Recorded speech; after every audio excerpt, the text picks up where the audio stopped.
In our minds, Memorial Day weekend is good weather. It's hot weather. It's grilling outside. There's sun. It's happiness. You get to hang out with people, stuff like that. Good weather, fun, summer. It's not 50 degrees, rain, wind. It's not that gross stuff that we dealt with all throughout the spring. Unfortunately for today, which is the Friday of Memorial Day weekend, if you want to play MLB DFS, you got to deal with rain, you got to deal with wind, and you got to deal with low temperatures for pretty much the entire eastern half of the nation. It's just, if you pull up the radar, there is a giant weather system moving across the Midwest right now, going towards the East Coast, and it is going to wreak havoc on tonight's slate for MLB DFS. What we'll do today is identify games that could be in trouble for you to have your eyes on later.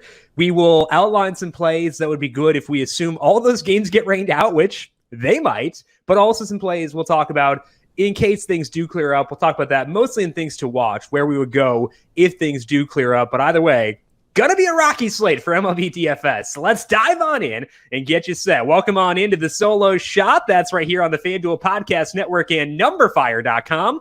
My name is Jim Sonis. I am a senior writer and analyst for numberFire.com, here to break down Friday's 12-game main slate with lock set for 7:05 for tonight. Now, before we get into the pitching for today, let's run through the weather. Weather does not look great for the Nationals and the Brewers in Washington. High rain odds during the entire game. I check back on that one later. Probably not going to play. Rain odds in Boston increase around 9 p.m. So the end of that game could be in danger. It's also just 53 degrees. So downgrade hitters for the Red Sox and the Marlins. Wouldn't be shocked if that one does not play. There is light rain in the forecast in Cleveland as they host the Blue Jays. 55 degrees there, and the wind is blowing in. So downgrade hitters. It seems like that game probably has a chance to play as long as they're okay playing in gross conditions. But I think as of right now, I'd be assuming that game is good to go. We could see some rain in Detroit for the Yankees and the Tigers. It looks like lighter rain there too, so they should play that one. Also 47 degrees, so downgrade hitters there, upgrade pitchers. Gerrit Cole is there. That's the one positive weather note for this slate. The Mets and the Braves game in New York, probably not going to play. It's high rain odds the entire day. I'd be wary of players there. Finally, rain in Chicago looks like it'll be moving out a bit after first pitch for the White Sox and the Orioles. That might allow them to play. Check back on that one later. Also 50 degrees there, so downgrade hitters, but I think that one should be good to go. So the ones I'd highlight as being particularly nasty, I'm assuming the Mets and Braves won't play, assuming the Nationals and Brewers won't play, and I would put the odds greater than 50% that they don't play for the Red Sox and the Marlins. I think Cleveland plays. I think that Detroit plays, but we're going to have to navigate a lot of weather for today. Hopefully we'll have a better read on that later on. We'll have our Q&A show at 4 p.m. As always, YouTube, Twitch, Facebook, and Twitter answering your questions live on air. We can talk about weather. We can talk about risk tolerance. We can talk about pitchers, stacks, whatever it may be. 4 p.m., YouTube, Twitch, Facebook, and Twitter. We also have the NASCAR podcast, the Coca-Cola 600, coming up later today. That's at 10:30 on the FanDuel YouTube page and up on the numberFire Daily Fantasy podcast feed immediately after that. Make sure you are subscribed, not just on YouTube, but also on the numberFire Daily Fantasy podcast feed on the podcast platform of your choice. We are on Apple Podcasts, Spotify, Stitcher, Google Podcasts, radio.com. Wherever you listen to your podcasts, you can find us there.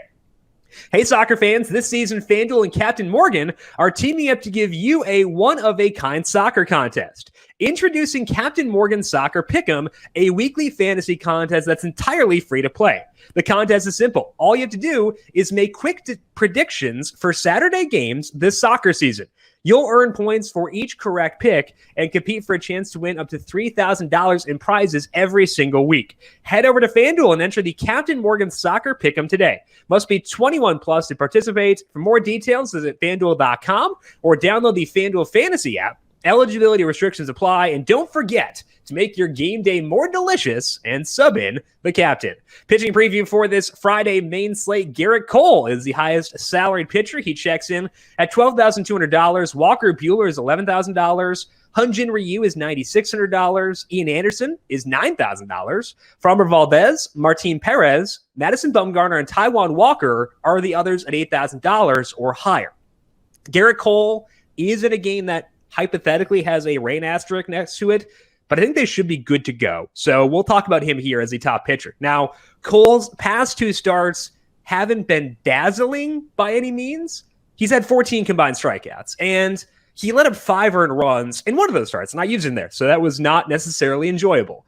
It's hard to justify a guy at 12-2 when the strikeouts are down, he's letting up earned runs. So what we have to do for tonight is dig in to see if this is a legit cause for concern or just a blip on the radar.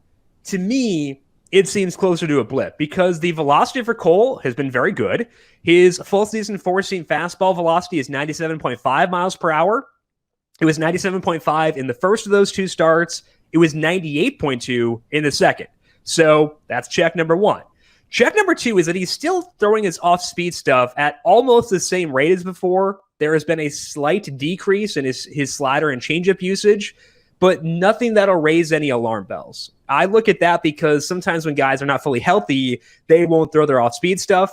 Cole has been. So that's a positive there. Still relatively close to the same mark. He had a 16.9% swinging strike rate in the first start here too. So basically, when I look through my checklist of things to check on to see if a guy may not be at full health or is changing things for the worse, I can't find any reason to sound the alarm by looking at those. That means we can still value the full season data, which says Cole is obviously very good at baseball. He has a 2.12 skill interactive ERA with a 39% strikeout rate. His walk rate is 3%. The Tigers, 88 WRC plus against righties with a 27% strikeout rate. That ranks 4th highest on the main slate.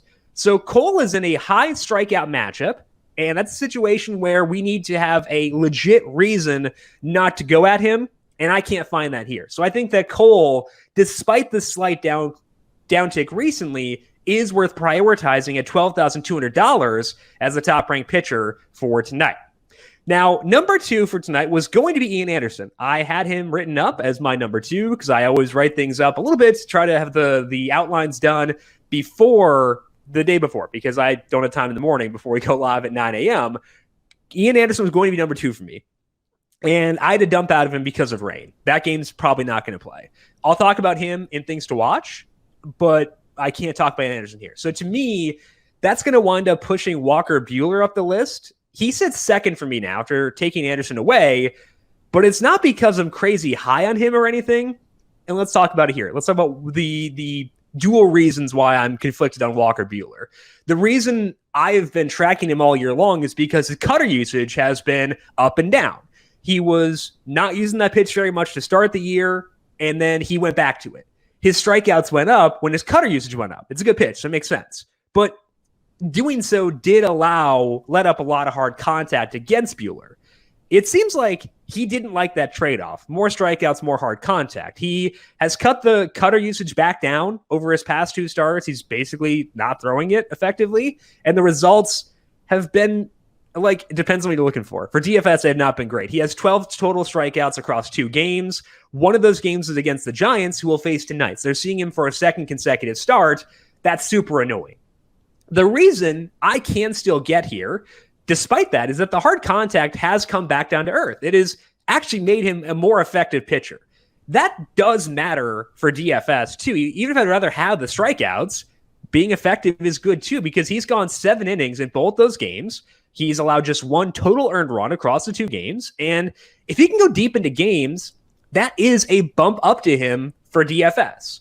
I would say overall, the net for Buehler in lowering the cutter usage, taking away the strikeouts, taking away the hard contact, the net for me for DFS is a negative. I'd rather have the high strikeout, high hard contact Buehler because that's better for DFS. But even after taking that away, he's still a good pitcher, and he's one who can be worth $11,000 in DFS. It hurts my enthusiasm, and I wouldn't go here if there were a ton of great options. Again, I had Anderson above him initially, but I think given the rain, given the guys we have to cross off, Buehler does wind up being number 2 on this slate after we assume Anderson cannot go. The third option for me is Madison Bumgarner, and it's going to be similar to Buehler, where I have a lot of reasons why I don't want to go at Bumgarner, but I'm still here because the slate pushes me this way.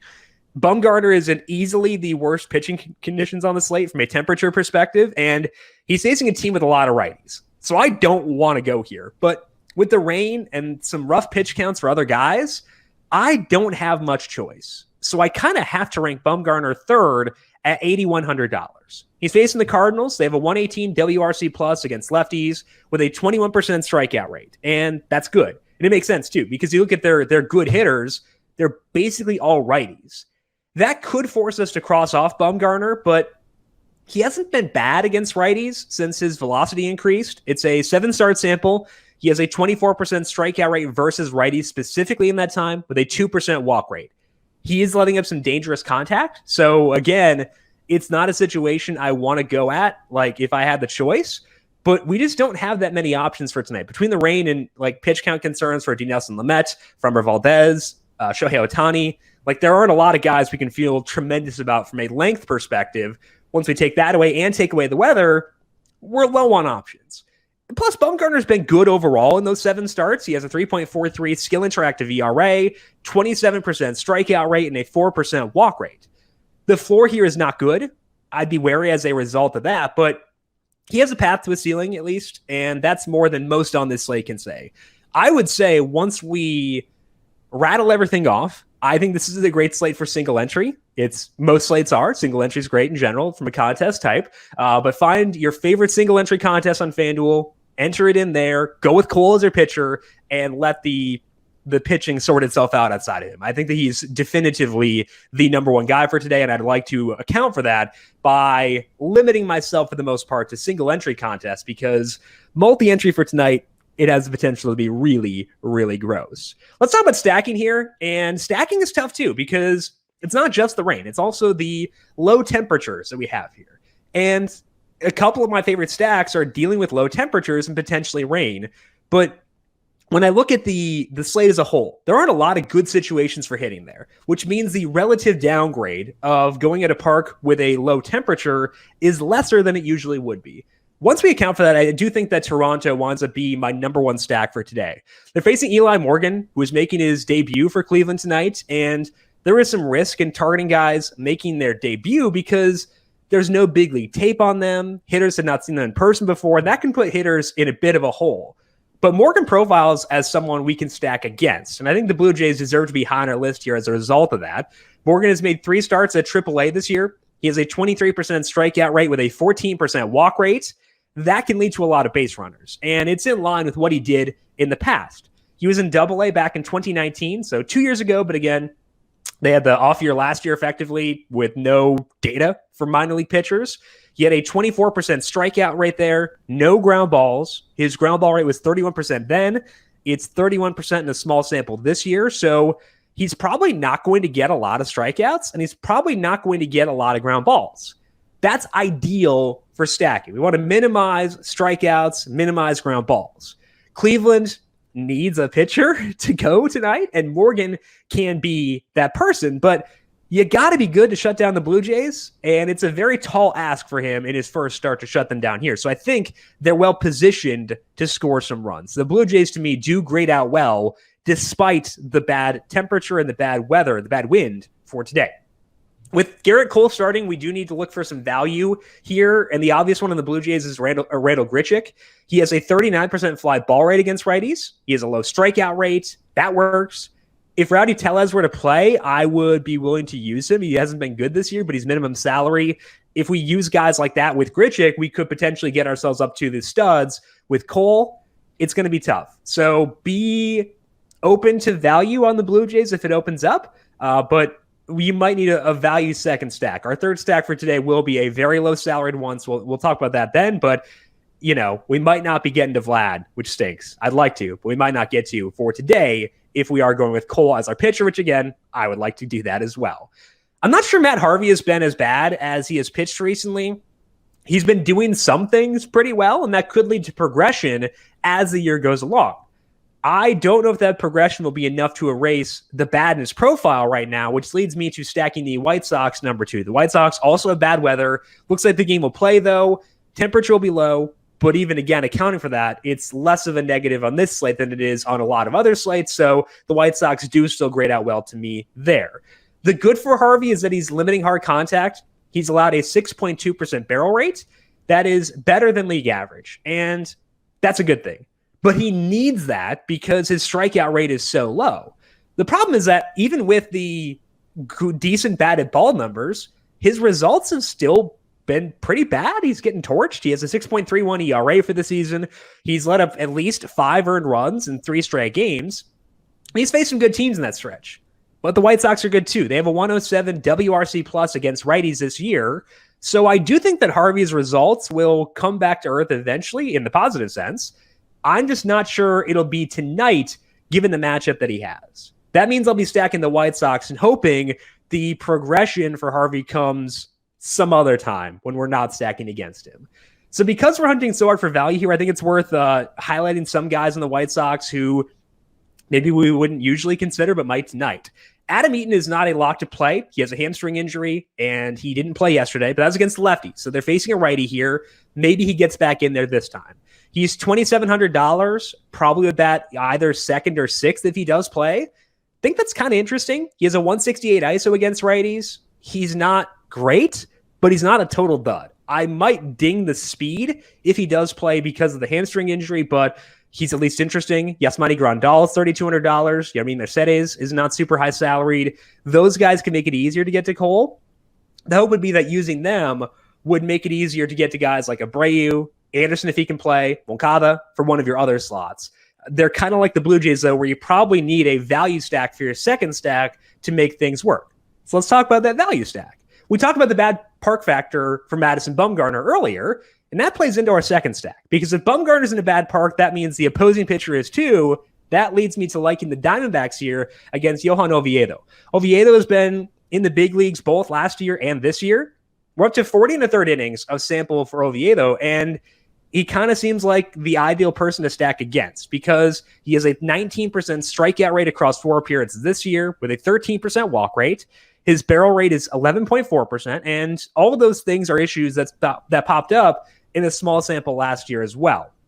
Struggle with barrels there because he didn't get many ground balls. This year, the ground balls have gone up, both in the big leagues and in AAA, but it's still a small sample. Even a 48% ground ball rate, although it's annoying, might not be high enough to shove us off here. Oviedo's profiles like someone who will have a low strikeout rate with some batted ball issues, and that's what we want for stacking. And it means we can stack Arizona here. And it does help that they're healthier with Ketel Marte back, and they got a lot of value, guys. So if you want to get to Vlad, you want to get to Jose Abreu, this is the team to turn to as your alternative stack in that same lineup. We talked about Josh Rojas last night. He did nothing. He got 3 points. Awesome. But his salary is down to $2,300. David Peralta's $25. Eduardo Escobar's $27. He's been picking things up recently. So if you need help getting to Cole, you need help getting to other studs for your second stack, this is the team to turn to. Arizona, great park for tonight. Good matchup against Oviedo, and I think that they can do enough to make it worthwhile. So again, single entry mindset here.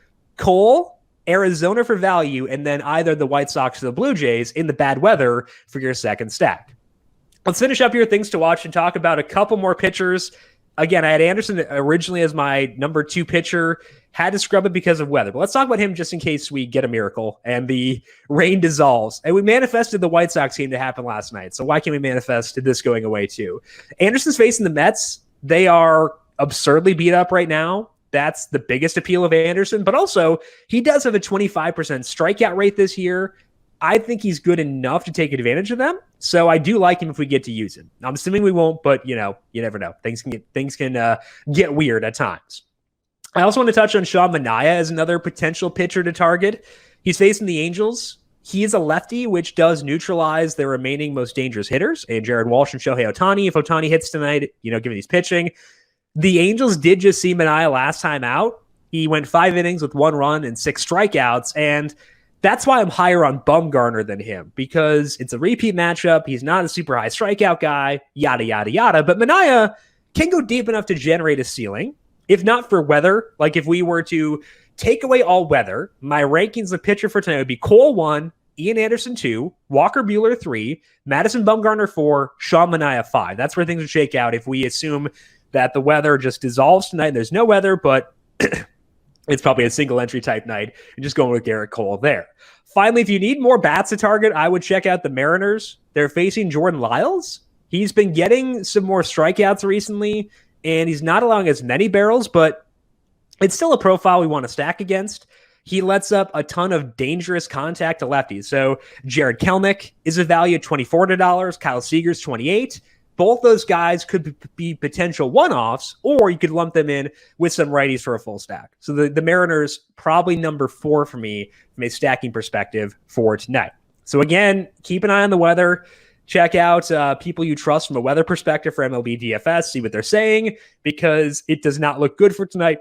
Hopefully, it's less of an issue when we talk at 4 p.m. today for the Q&A stream, but I'm not feeling great about that. So come back here today, 4 p.m. Eastern, to the FanDuel YouTube, Twitch, Facebook, and Twitter pages, breaking down this MLB DFS main slate. I'll also be on YouTube at 10:30 a.m. Eastern, talking about the Coca-Cola 600. That'll be up on the numberFire Daily Fantasy Podcast feed immediately after that. So make sure you subscribe to the numberFire Daily Fantasy Podcast feed wherever you get your podcasts. Also, make sure you are subscribed to the FanDuel YouTube page and the FanDuel Twitch and Twitter and Facebook as well. If you have additional questions for me, I am on Twitter at JimSannes, JimSannes. You can also follow the FanDuel Podcast Network at FanDuel Podcast. Big thank you to Calvin Theobald, our video producer, for setting up the video broadcast for today. Thank you, Cal, as always. And thank you to everyone for tuning in. Good luck to you with your MLB DFS lineups for tonight. We'll talk to you once again on Tuesday. No Solo Shot Monday due to Memorial Day. We'll talk to you then. This has been the Solo Shot right here on the FanDuel Podcast Network.